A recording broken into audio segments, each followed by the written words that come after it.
Hi friends, welcome back to our channel Everything Easy. இந்த சேனலில் வந்து வீடியோ போட்டு ரொம்ப மாதம் ஆயிடுச்சு. சில பர்சனல் ப்ராப்ளம்னால வீடியோஸ் எடுக்க முடியல, போட முடியல.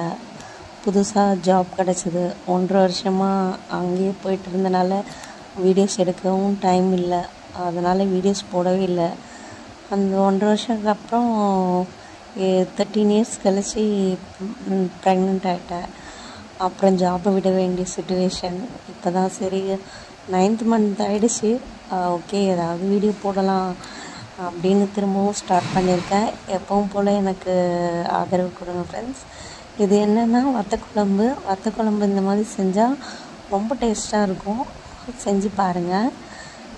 வத்தக்குழம்புக்கு கொஞ்சம் எண்ணெய் நிறைய ஊற்றினா தான் நல்லாயிருக்கும். கெடவும் கெடாது. இப்போ நான் செய்கிறது வந்து 6 பேருக்கு உள்ள குவான்டிட்டி.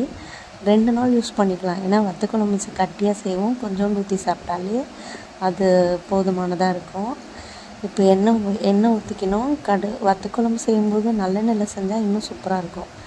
எண்ணெய் ஊற்றிக்கோங்க, கடுகு போட்டுக்கோங்க, வெங்காயம் நல்லா குட்டி குட்டியாக வெட்டிக்கோங்க, பூண்டையும் குட்டி குட்டியாக கட் பண்ணிக்கோங்க. பூண்டு எதுக்கு குட்டி குட்டியாக கட் பண்ணுறோன்னா, முழு பூண்டு போட்டால் சாப்பிடாமல் எல்லோரும் எடுத்து வச்சுருவாங்க.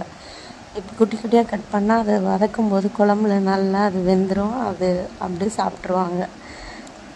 அதுக்கப்புறம் நம்ம இந்த கொத்தவரங்காய் வத்தல் இருக்குல்ல, அது வீட்டில் போட்டது நல்லா உப்பில் ஊற வச்சு காய வச்சுருக்கு.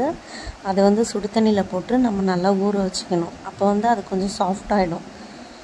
அப்புறம் நம்ம தக்காளி வந்து நமக்கு தேவையானது குட்டி குட்டியாக கட் பண்ணி வச்சுருக்கோம். அந்த தக்காளி ஆட் பண்ணிவிட்டு நல்லா வதக்கி விடணும். நான் வந்து குக் பண்ணி கிட்டத்தட்ட 8 மந்த் ஆகுது.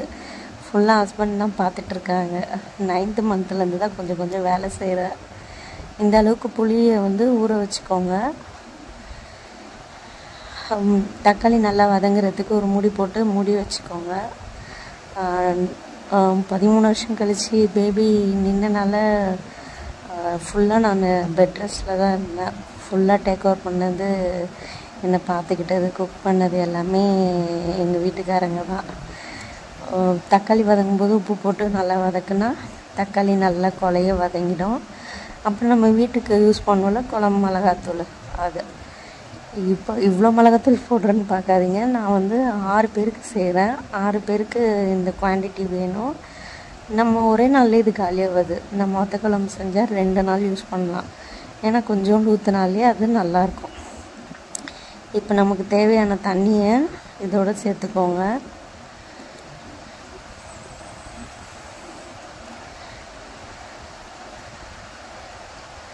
அதுக்கப்புறம் நான் புளியை ஊற போட்டு வச்சு, இந்த வத்தல் ஊற போட்டு வச்சுருந்தால அதை வந்து இதில் சேர்த்துக்கலாம்.